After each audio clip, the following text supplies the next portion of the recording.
یہ رمضان مبارک مہینے کا آخری عشرہ چل رہا ہے۔ یوں تو پورا رمضان مبارک ہی برکات و رحمت کا ایک ذریعہ ہے، لیکن اس کا آخری عشرہ اور بھی اہمیت اور فضیلت کا حامل ہے۔ اللہ کے رسول صلی اللہ علیہ وسلم نے روزوں کے متعلق ہی فرمایا، اس کی ایک ایک چیز کو آپ لے لیجئے، آپ کے لیے سراسر رحمت، برکت، خیر و برکت کا ذریعہ ہے۔ اللہ کے رسول نے ارشاد فرمایا، دیکھو اگر کوئی شخص کسی روزہ دار کو روزہ افطار کرا دے تو اس کے تمام گناہ اللہ معاف فرما دیتا ہے، اور روزے دار کے بقدر اس کو ثواب عطا فرماتا ہے، اور روزہ دار یہ خیال نہ کرے کہ اس کے ثواب میں کمی کی جائے گی، اس کا ثواب تو الگ ہے ہی ہے، اللہ تعالیٰ یہ اپنی طور سے عنایت فرماتا ہے۔ تو اللہ کے رسول صلی اللہ علیہ وسلم نے ارشاد فرمایا، یہ روزہ دار کو روزہ افطار کرانے کی فضیلت ثواب ہے۔ تو صحابہ کرام نے عرض کیا کہ یا رسول اللہ، ہم میں سے ہر ایک اتنی طاقت نہیں رکھتا کہ کسی روزہ دار کو افطار کرا دے۔ تو اللہ کے رسول نے فرمایا کہ اللہ تعالیٰ نے یہ ثواب پیٹ بھر کے کھلانے پر موقوف نہیں فرمایا، بلکہ اگر کوئی کسی روزہ دار کو ایک چھوارے سے افطار کرا دے، ایک گھونٹ لسی پلا دے، پانی پلا دے، تب یہ اللہ تبارک تعالیٰ یہ ثواب مرحمت فرماتے ہیں۔ تو بزرگان محترم، یہ مبارک مہینہ ثواب حاصل کرنے کا ہے۔ اللہ کے رسول فرمایا کرتے تھے، خیر المواسات، یہ رمضان مبارک کا مہینہ غمخواری کا مہینہ ہے، ایک دوسرے کے ساتھ ہمدردی غمخواری کرنے کا مہینہ ہے، اور اللہ تبارک تعالیٰ اس پر یہ ثواب عنایت فرماتے ہیں۔ اسی طریقے سے اللہ کے رسول نے فرمایا کہ روزانہ افطار کے وقت، جس کو ہم سرسری طور پہ ٹال دیتے ہیں، بیٹھے ہیں واہی تواہی گفتگو ہو رہی ہے، لیکن خیال نہیں کرتے کہ 5 منٹ پہلے، 10 منٹ پہلے اللہ کی طرف رجوع ہو جائے، اللہ تعالیٰ اس میں دعاؤں کو قبول کر رہا ہے اپنے بندوں کی۔ تو اب روزہ افطار کے وقت اللہ کے رسول نے فرمایا کہ اللہ تعالیٰ روزہ افطار کے وقت ایسے 10 لاکھ آدمیوں کو جہنم سے نجات عطا فرماتے جو جہنم کے مستحق ہو چکے تھے، جو جہنم کے مستحق ہو چکے تھے، ایسے 10 لاکھ آدمیوں کو اللہ تعالیٰ روزہ رمضان مبارک کے روزہ افطار کے وقت جہنم سے نجات عطا فرماتے۔ اور پھر فرمایا کہ پہلی رمضان، جب رمضان مبارک کا آخری دن ہوتا ہے، تو پہلی رمضان سے آخر رمضان تک جتنے جہنم سے آزاد کیے گئے تھے، اس ایک دن میں ان کے برابر اللہ تعالیٰ جہنم سے نجات عطا فرماتے۔ اللہ کے رسول صلی اللہ علیہ وسلم نے ارشاد فرمایا، پھر شب قدر جب ہوتی ہے تو اللہ تبارک تعالیٰ حضرت جبرائیل علیہ السلام کو حکم فرماتے، اور وہ اللہ تعالیٰ کے حکم سے فرشتوں کی جماعت کے ساتھ ایک لاؤ لشکر کے ساتھ زمین پر اترتے،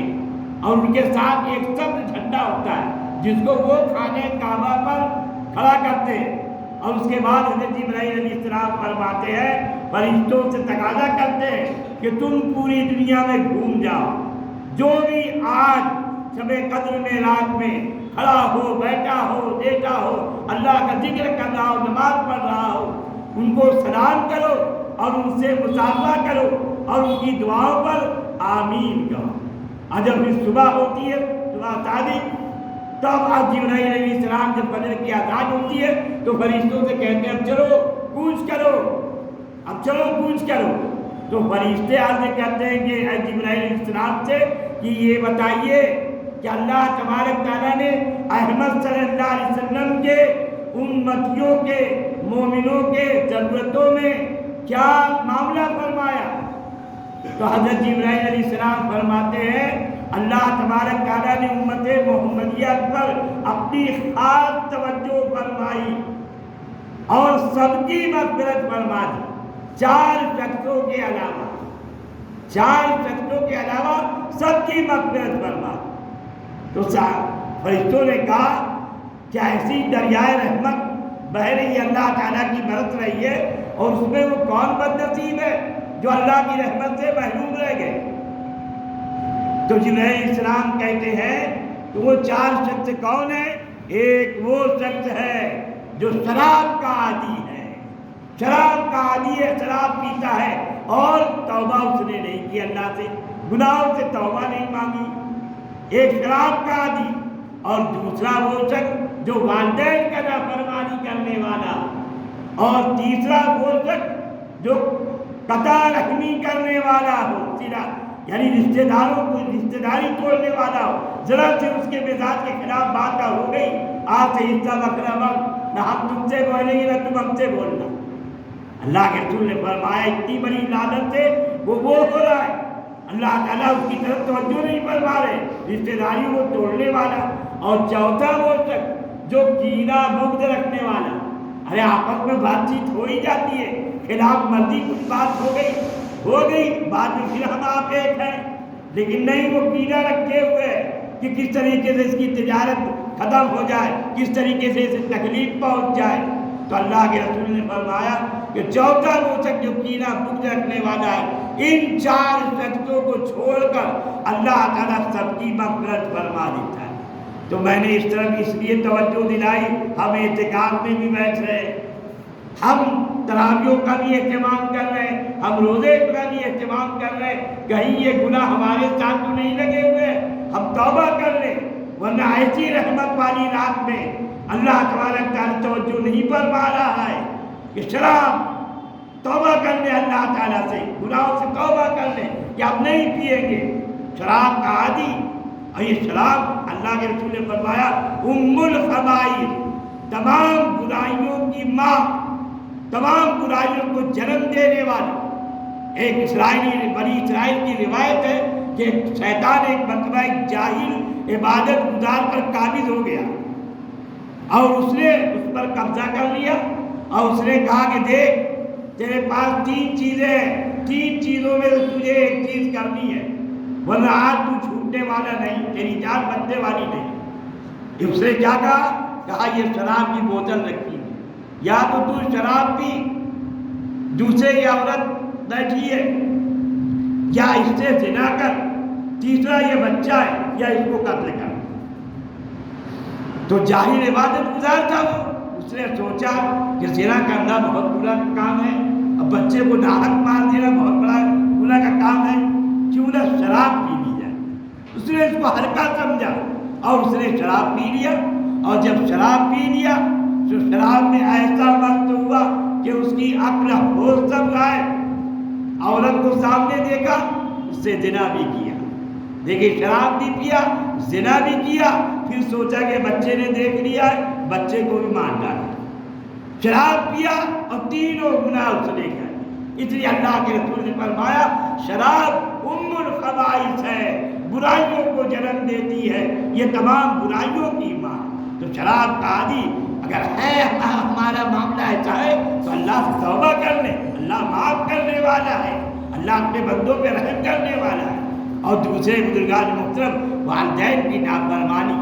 آج ہمارا عام طور سے مزاج ہو گیا، دوستوں سے اچھے بولیں گے، متعلقین سے اچھا پوچھیں گے، ایک دوسرے کی خیریت پوچھیں گے، لیکن ماں باپ کے سے متعلق ایسا ان کو جواب دیں گے، ایسا ان کو پر غصہ ہوگا کہ نوکر کے ساتھ بھی ایسا معاملہ نہیں کیا جاتا جو ہم والدین کے ساتھ کر رہے ہیں۔ لہذا اللہ سے توبہ کرے کہ اگر یہ ہو رہا ہے تو اللہ ہم توبہ کرتے ہیں، اپنے ماں باپ کی فرمانبرداری کریں گے۔ ارے ماں باپ کا کتنا بڑا درجہ، حضرت اللہ کے رسول صلی اللہ علیہ وسلم نے فرمایا ماں کے قدموں تلے جنت، ماں کے قدموں تلے جنت۔ ارے دعا لینے کے لیے، بزرگوں کی زیارت کرنے کے لیے اجمیر آپ چلے جا رہے، بارہ بنکی چلے جا رہے ہیں، کچھوچا چلے جا رہے، اور یہ ماں باپ زندہ ولی گھر میں بیٹھے ہیں جن کے بارے میں 100% یقین کے ساتھ ہم کہہ سکتے ہیں کہ ان کے قدموں تلے جنت، کیونکہ اللہ کے رسول نے فرمایا کہ ماں کے قدموں تلے جنت ہے، باپ جنت کا دروازہ ہے۔ باپ کو اگر ایک نظر محبت سے، باپ بیٹے بیٹھے ہوئے اور بیٹے نے ایک محبت کی نظر سے دیکھا کہ باپ نے مجھے پالا پوسا ہے، اس کا بہت کرم ہے، احسان ہے، محبت کی نظر سے دیکھا، تو حج مقبول کا ثواب، حج مقبول کا ثواب۔ تو صحابہ کرام تو ثواب کے لالچی تھے کہ زیادہ سے زیادہ ہم ثواب حاصل کریں. تو انہوں نے کہا کہ یا رسول اللہ اگر کوئی اپنے باپ پر بار بار نظر محبت کی ڈالے کہ جتنی بار ڈالے گا اس کے نام اعمال میں اتنا ہی ثواب لکھا جائے گا. تو ماں باپ کی فرما برداری اور دوسرے رشتہ داروں کے ساتھ اچھا معاملہ کیجیے. اللہ کے رسول نے فرمایا اگر کوئی یہ چاہتا ہے کہ اس کی عمر میں برکت ہو، اس کی عمر میں برکت ہو، اس کی روزی میں برکت ہو، تو اللہ کے رسول نے فرمایا رشتہ داروں کے ساتھ اچھا سلوک کرو، صلہ رحمی کرو ان کے ساتھ. اور کینہ بغض دوستوں سے معاملہ چلتا ہی رہتا ہے، جھگڑا لڑائی بات چیت ہو گئی، یہ سرسری طور پہ معاملہ ہے. اپنے آپ کو راضی کر لو، ایک دوسرے کو راضی کر لو، لیکن کینہ بغض نہ رکھو. ارے خود غور کرو کہ اس مبارک مہینے میں ہم اللہ کے سامنے گر گرا رہے ہیں کہ اللہ ہمارے بڑے بڑے گناہوں کو معاف فرما دے. تو اللہ فرماتا ہے میرے بندے تو بھی تو میرے بندے کے گناہ معاف کر دے. وہ بیچارہ کہہ رہا ہے کہ بات ہو گئی اب معاف کر دیجیے، اب ایسا نہیں ہوگا. لیکن نہیں، ہم معاف کریں گے، نہیں ہم سے بڑا کوئی ہے، ہم نہیں معاف کریں گے. تو اللہ فرما رہا ہے تو میرے سامنے گر گرا رہا ہے، مانگ رہا ہے کہ اللہ میرے گناہ معاف فرما، تو میرے بندوں کے بھی گناہ تو معاف فرما. تو بزرگان محترم یہ 4 گناہ ایسے ہیں کہ ایسی مبارک رات میں، رحمت والی رات میں، برکت والی رات میں بھی اللہ اپنے بندوں کی طرف متوجہ نہیں ہوتا جب تک کہ توبہ نہ کر لیا جائے. تو اس لیے میں اس طرف دھیان دلا دیا آپ حضرات کا کہ اللہ تعالیٰ سے اگر ہم سے یہ معاملہ گناہ ہو رہا ہے تو ہم اللہ سے مانگ لیں، توبہ کر لیں اور اللہ کی طرف رجوع کر لیں. تو اللہ تبارک تعالیٰ رمضان المبارک کے برکتوں سے، رحمتوں سے ہم سب کو نوازنے کے لیے تیار ہے. اللہ تعالیٰ ہم سب کو رمضان المبارک کی رحمتوں سے، برکتوں سے اللہ مالا مال فرمائے.